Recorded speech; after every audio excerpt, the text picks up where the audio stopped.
चलिए जानते हैं अर्धनारीश्वर के संबंध में। तो देखिए, अस्तित्व में जो भी विदित है वह सब कुछ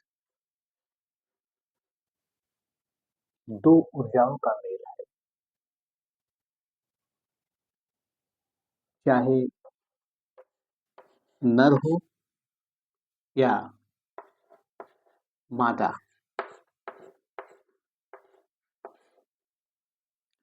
आप अनुभव करिए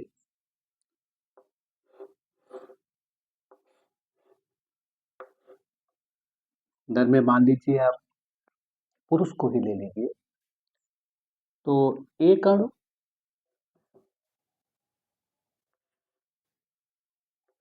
और स्त्री का और एक अणु पुरुष का,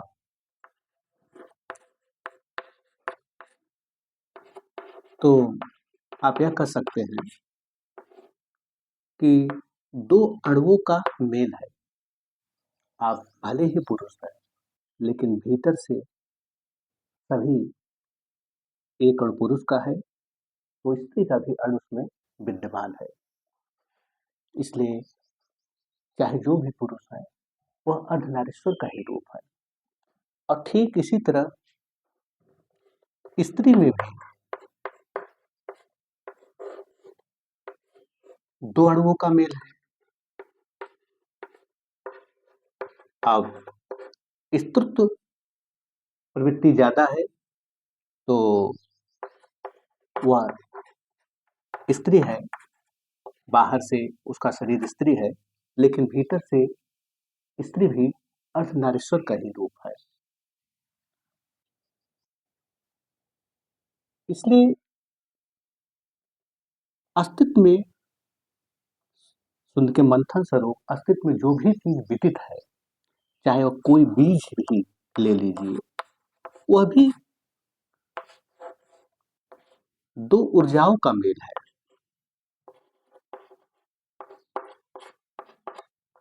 चाहे वह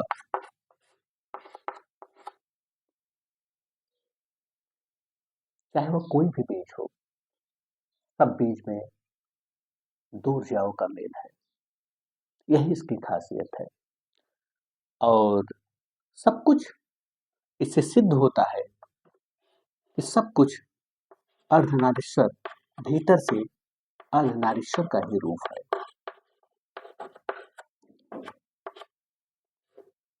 इसलिए एक जो भी चीज प्रकट है वह एक नहीं हो सकता, क्योंकि इस एक में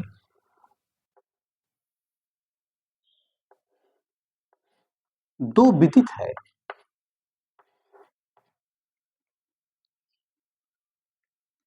बाहर से दिखने में भले ही हमें लगता है कि सब कुछ एक है, लेकिन प्रकट रूप में आप अनुभव करेंगे तो आपको दिखाई देगा कि एक होता ही नहीं, क्योंकि उस एक में दो अणु या दो ऊर्जा निहित है। इसलिए या तो जीरो, शून्य और शून्य से जो भी विदित रूप है अस्तित्व में, उस एक में दो विराजमान है। इसलिए एक होता ही नहीं है।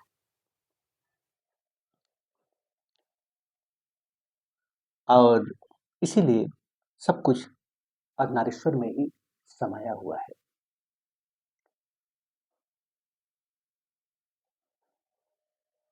सृष्टि में आप अनुभव करेंगे तो हर जगह सत्य ही सत्य है।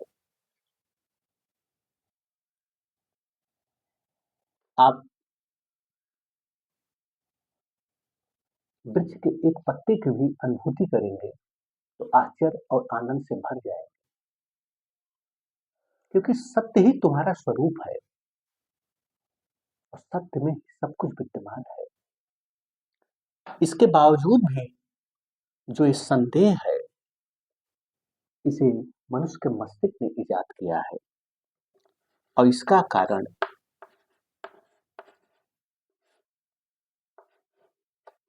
क्या है? अक्सर अनुभव करते हैं एक ही, पता नहीं परमात्मा होते हैं कि नहीं होते हैं, लेकिन यही सत्य है कि तुम्हारा होना ही परमात्मा का होना है। तुम्हारे अंदर अस्तित्व की सारी खूबी विद्यमान है।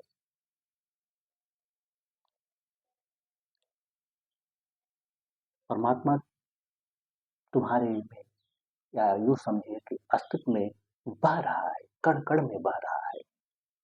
इसलिए सिद्ध होता है कि तुम्हारा होना ही परमात्मा का होना है। इसके बावजूद भी मनुष्यों ने जो इजाद किया है, अस्तित्व में केवल एक ही चीज नहीं इजाद किया है, वो है संदेह। इसे मनुष्य का मस्तिष्क ने इजाद किया है। और इसी कारणवश आप अनुभव करेंगे कि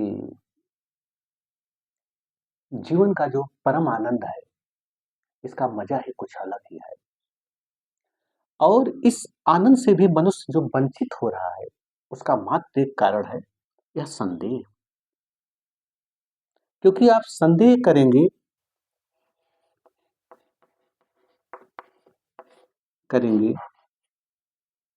तो निश्चय ही यह बुद्धि या मन या शरीर जड़ हो जाएगा। उसका मात्र एक कारण है कि आपके अंदर जो आनंद का प्रवाह है, जो जीने का अपना अलग ही आनंद है, वह खोता जा रहा है। उसका खोने का मात्र एक कारण है, यह संदेह। इसीलिए मनुष्य सब कुछ इजाद कर ले, फिर भी भीतर से एक स्थिति ऐसी बन जाती है कि वह छोटी छोटी बातों पर निराश, क्रोध और हर चीज से इच्छा विमुख होने लगता है। तो इच्छा का मरना और इच्छा के प्रति जागना, ये दूसरी चीज है। तो जो इच्छा का मरता है, उसका सिर्फ एक ही कारण है, संदेह। क्योंकि उसकी बुद्धि जड़ हो जाती है।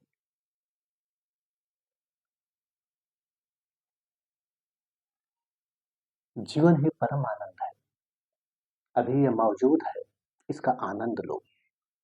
इसलिए इस संदेह को मिट जब तक नहीं मिटेगा, तब तक आप कुछ भी याद कर लीजिए, वह सब कुछ व्यर्थ ही होगा। क्योंकि आपकी जड़ें, जहां से आनंद का प्रवाह होता है, वह कमजोर है। इसलिए ध्यान रखना है कि संदेह से पार जाओ। और जिस दिन ये संदेह मिटा, फिर आप मैं और तू की बात नहीं करेंगे। क्योंकि उस शाश्वत सत्य का स्वरूप आपके भीतर प्रतिफलित है। आप जीने का मजा और आनंद लेंगे।